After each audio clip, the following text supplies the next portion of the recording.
El siguiente espacio es una presentación de Seguro Americano. 50 años de medicina cada vez más humana. Seguimos en la tertulia de los viernes. Estamos en 14 de junio del año 2019 con Ana Ribeiro, Fernando Butazón, Juan Grompone y Álvaro Pérez.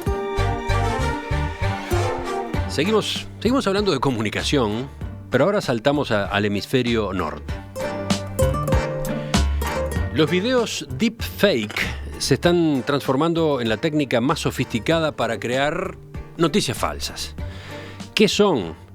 Son videos realizados en base a inteligencia artificial para sustituir o alterar el rostro o la voz de una persona, obteniendo resultados extremadamente reales. La lista de víctimas hasta ahora incluye celebridades y políticos. Una de las últimas fue la líder demócrata Nancy Pelosi, cuya voz en un video fue manipulada para que pareciera que estaba hablando alcoholizada. We want to give this president the opportunity to do something historic for our country. El video se viralizó después de que el propio presidente Donald Trump lo tuiteara la semana pasada y a partir de eso fuera compartido por cantidad de seguidores del mandatario republicano. Nancy Pelosi le pidió a Facebook que bloqueara ese video, pero la red social se negó a hacerlo. La dirigente agregó que esa resolución de Facebook de permitir que circulara ese video siembra dudas sobre la conducta que esa plataforma pueda haber tenido durante la campaña presidencial del año 2016. Ustedes saben, la compañía siempre ha negado que haya tenido algo que ver con las manipulaciones rusas que aprovecharon su red para ayudar a Trump a llegar a la Casa Blanca. ¿Han estado pendientes de esto? Supongo que algunos sí y otros no. Vamos al más experto, Álvaro. Contanos. Bueno, a mí me parece que el tema de las deepfake tiene como dos aristas al menos. Una es la antropológica o ética, que es el poder de la tecnología. La tecnología está cambiando, ha evolucionado mucho y nos provoca desafíos que eran impensables hace solamente unos meses. Por eso hay unas series como Black Mirror, series distópicas, que tienen tanto éxito, porque nos ponen ante escenarios que, si bien no son reales, a uno le hacen pensar. Hay un capítulo, por ejemplo, de Black Mirror, en el que hay una aplicación que sirve para evaluarte. Y cuando interactúas con alguien le pones unas estrellas, entre 1 y 5. Y según cuál sea tu media en estrellas, tienes acceso a unas posibilidades de ocio, unas posibilidades sociales, culturales, económicas. Eso es evidentemente una distopía, pero no nos suena tan raro, porque el poder de la tecnología y cómo los jóvenes, sobre todo, se empiezan a relacionar entre ellos con el poder del like y del me gusta en Instagram, tiene unas connotaciones que nos hacen por lo menos pensar, ¿no? Por tanto, me parece que hay una cuestión que es en la ética de cuál es el límite de la tecnología, hasta dónde debemos llegar con la tecnología y qué implicaciones tiene todo esto. Y luego hay otra cuestión. Sí, ese es el punto, en definitiva, porque del mismo modo que los desarrollos científicos y tecnológicos permiten, por ejemplo, manipular el nacimiento de un bebé, ahora también permiten manipular un video, pero manipularlo de una manera muy sofisticada, ¿no? Totalmente. Tanto que nos genera un problema, y es la otra arista, para los periodistas, para los comunicadores, que es un problema de confianza. Ahora nos enfrentamos a que una persona puede ver un video y empieza a dudar de si el video es real o no. Más cuando una persona como el presidente de Estados Unidos lo difunde en su cuenta de Twitter, sin ningún tipo de chequeo. Claro, si esto empieza a pasar en los medios, y en algún momento podrá llegar a pasar, porque un medio cometa un error, es nefasto. Porque si el lector, si el espectador, si el radioyente pierde la confianza en el medio, el periodista pierde todo lo que tiene. Claro, esto está muy relacionado con el tema de las fake news, pero es un pasito más. ¿Qué ocurre con las fake news? Las fake news, digamos que tienen una implicación para el periodista, que tiene que, por un lado, verificar la información, siempre lo debió hacer, pero ahora más que nunca, tiene que estar bien formado para que no le metan un gol, por así decirlo, para que no le engañen, pero tiene también una implicación para los lectores, y esto es un problema, porque el lector está acostumbrado, o el espectador o el radioyente, a recibir la información de manera pasiva. ¿Qué ha supuesto las fake news para el lector? Que tengan que ser activos en la lectura. Sí, ¿por qué? Hay que estar alerta. Totalmente. ¿Por qué? Porque ¿cuántas veces nos llega por WhatsApp una información que dice mañana va a caer un meteorito en Uruguay? Claro, vemos el enlace y resulta que el enlace viene de el blog del tío Manuel. Y el tío Manuel puede ser una muy buena persona, pero no es el New York Times, ni es el Observador, ni es el País, ni es La Diaria, ni es... Entonces, claro, tenemos que hacer un primer esfuerzo que es simplemente ver de dónde viene la fuente. Y otro segundo paso es googlear, usar la tecnología para hacer el bien, que es decir, bueno, esta noticia me suena rara, la voy a googlear. ¿Qué pasa? ¿Qué me está diciendo? Pero claro, cuando el problema es un video, ya no es un tema solamente hacer un esfuerzo, es que casi hay que hacer un máster. ¿Por qué digo esto? Leía la noticia sobre esta cuestión en el Huffington Post en Estados Unidos y al final había un instructivo para qué hay que hacer para combatir o para chequear que estos videos son reales. Claro, había algunas cuestiones de sentido común, ¿no? Que es, bueno, ¿tiene sentido que una diputada demócrata esté borracha hablando en la televisión? Tiene mucho sentido. Bueno, hay un tema ahí de lógica. Pero es que luego te recomendaban cosas del estilo, bueno, no lo veas en el celular, velo en la computadora. ¿Por qué? Porque cuanto más pixelado esté, más difícil es saber si es real. Si lo ves en video de alta calidad, es más fácil ver los saltos. Te decía ese instructivo. Fíjate en los ojos, parpadea, no seas malo. Claro, si el lector, el espectador, tiene que hacer ese esfuerzo tan brutal, claro, el desafío cada vez es mayor. Por eso decía, para los medios, para los espectadores, esto nos pone en un brete verdaderamente desafiante. Sí, a ver si se puede explicar un poco mejor. El trabajo está tan bien hecho que a una grabación original de un personaje conocido se le cambia el texto, se le cambia lo que está diciendo, y sin embargo los labios corren perfectamente bien. Los labios, la boca está diciendo el nuevo texto, ¿no? ¿Cómo se hace eso? Capaz que ahora podemos poner algún ejemplo que ayude a entenderlo, pero de eso estamos hablando. Cuesta realmente darse cuenta. ¿Juan? Bien, yo creo que todo esto nació para el cine, ¿no? Es decir, que estamos acostumbrados a ver películas de dibujos animados, primero de dibujos animados y luego de personajes que parecen casi reales, personajes de ciencia ficción, por ejemplo, monstruos de otro planeta, que se comportan y hablan perfectamente con gestos humanos y con palabras. ¿Eso de dónde viene? De la síntesis, es decir, que es posible analizar la voz humana y saber cuáles son los formantes de esa voz humana, es decir, cómo sintetizar esa voz humana y hacerle decir cualquier cosa. Entonces yo, si tengo suficientes registros de una voz humana, puedo hacer un modelo de esa cosa y luego hacerle leer la Biblia, el diario o lo que sea. Es decir, no hay ningún problema, porque todo eso es lo que hace el cine. Y lo mismo pasa con la imagen. Es decir, las caras, desde el momento que se pueden reconocer automáticamente, esta es la cara de fulano de tal, cosa que se hace normalmente en Google y cosas por el estilo. Entonces el paso siguiente es, no solo la reconozco, sino que ahora la pongo en movimiento. Es decir, de vuelta, luego articularla con la voz, es todos los mecanismos que usó el cine para películas, por ejemplo. De modo que esto es una versión perversa de lo que ha hecho el cine con la tecnología. Ahora, echa la ley, echa la trampa, o digamos, echa la tecnología, echa la antitecnología. Es decir, si yo puedo saber que eso es una voz sintetizada, la voz sintetizada deja rastros que muestran que no es natural.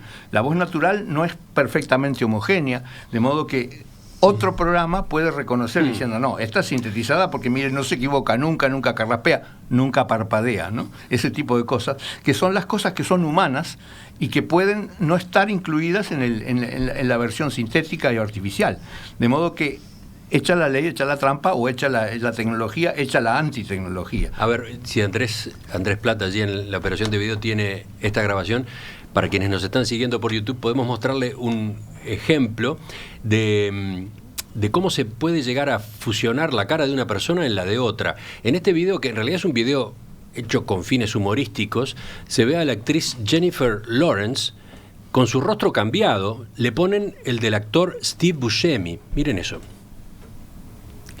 Son dos personas en una. Es un discurso, una presentación pública de Jennifer Lawrence, pero la cara no es la de ella. Mejor dicho, los ojos, la nariz y la boca, el resto, el pelo, las orejas, sí, ¿no? Ese es un ejemplo. Y después este otro que podemos poner es el de un video en el que el expresidente Barack Obama aparece insultando a Donald Trump.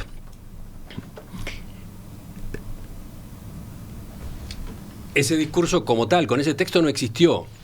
El actor que aparece a la derecha en la pantalla es el que se utilizó para que dijera el insulto, digamos, para que dijera lo que Obama no había dicho, y con su gestualidad, con su boca, etcétera, se termina armando el producto final que muestra a un Obama diciendo algo que en su historia jamás había indicado. ¿Álvaro? No, justamente una cosa que decía Juan, que es interesante, que efectivamente la tecnología, así como permite hacerlo, permite combatirlo, pero el otro día, justamente en esta nota, me parece que era del Huffington Post, decía un profesor de la Universidad de Berkeley que por cada 100 personas que se dedican a utilizar inteligencia artificial para el simulacro, solo hay una que se dedica a detectarlo, por así decirlo, detectar el fraude, ¿no? Con lo cual, en potencia hay la posibilidad, pero no es tan sencillo, ¿no? ¿Ana? No, además, echa la ley, echa la trampa, echa la ley para la trampa, echa la trampa para la nueva ley. Y así, Claro. porque yo ya estaba pensando, si alguno de los que se dedica a esto está escuchando a Juan, ya le está metiendo un carraspeo a alguien. No, es tan fácil como eso. Porque además, eso es una cosa que no hay que olvidar.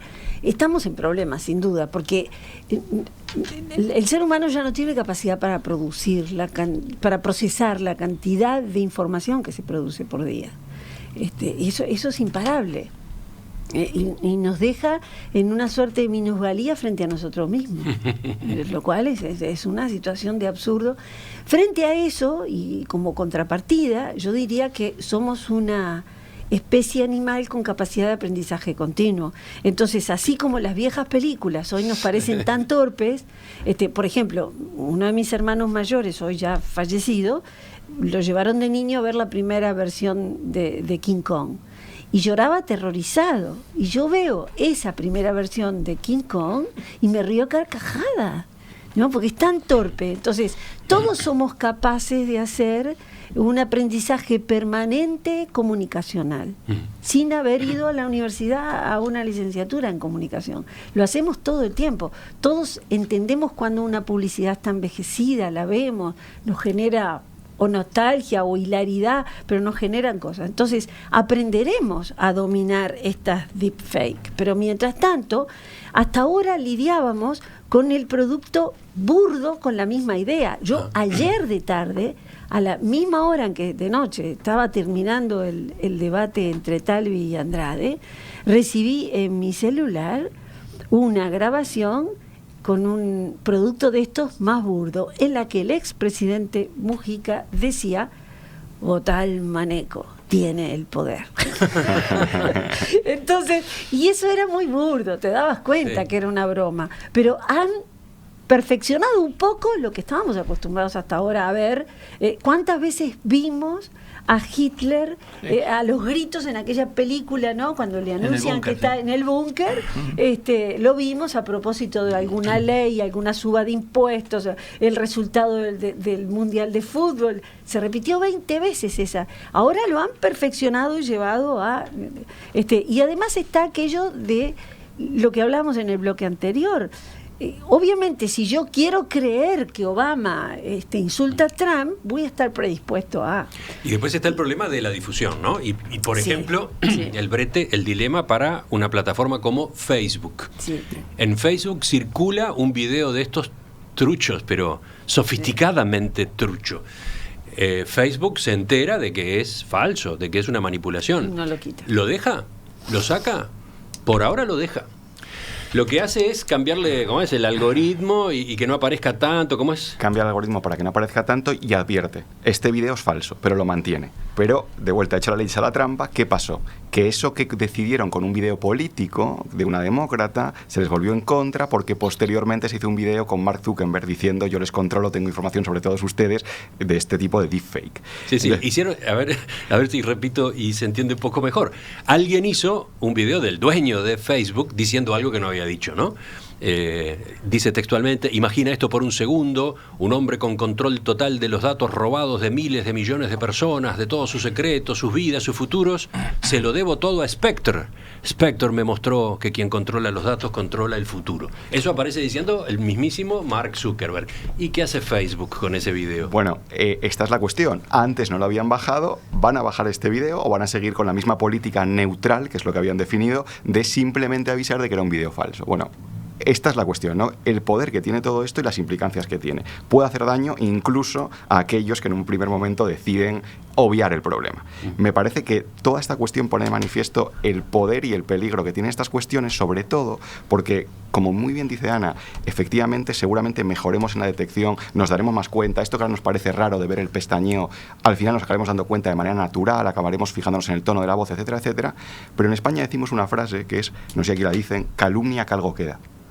Sí, claro. Entonces, eso es también el problema. Una vez hacen un video, por ejemplo, que también se ha hecho de contenido sexual, cambiando la cara de la protagonista para denigrar a una política o a una... también ocurrió con una presentadora de televisión estadounidense, ya quedó la calumnia. ¿Se entiende? Entonces, efectivamente, se va a poder combatir, se va a poder detectar, pero la calumnia está ahí. Y una vez ha habido esa difusión, es un problema. Sí, yo creo que el problema es muy serio. Porque el problema no es la técnica específica para hacer este video. El problema es una especie de sistema que se ha ido construyendo, digamos, en el cual, en definitiva, eso que dice Mark Zuckerberg, que no lo dice en realidad, es verdad. Es decir, ¿a quién no le ha pasado de entrar en Google, por ejemplo, a investigar la cantidad de agua que cae por las cataratas del Niágara por segundo, y al otro día le llega por correo electrónico una oferta de hoteles para visitar las cataratas del Niágara? Es decir, el volumen de información del que se dispone, del que nosotros somos rehenes, es tan monumental, tan extraordinario, y el crecimiento es tan exponencial, que realmente se convierte en un problema. Un problema que tiene mucho más que ver con la libertad, me parece, de lo que podemos apreciar. Yo sé que estás apurado, Emiliano, pero voy a terminar, Dale, porque fui el que menos habló, con una frase. Había un filósofo alemán, nazi, que se llama Martin Heidegger, que tiene una frase que dice: el problema de la filosofía no es la verdad, sino el lenguaje. Yo creo que acá estamos ante un caso en el cual el problema de la libertad es la verdad y es el lenguaje. Y ante eso nos vamos a tener que enfrentar con las armas que se inventen, que no van a ser tecnológicas, tienen que ser, yo comparto con Álvaro, armas éticas. Así como está el movimiento Me Too, bueno, vendrá uno de desconexión. Epílogo. El maestro de Tres Cruces dice: creo que ya podemos decir que en nuestras escuelas primarias los maestros ya no tendremos que enseñar a pensar, sino más que nada enseñar a buscar y saber discriminar la información.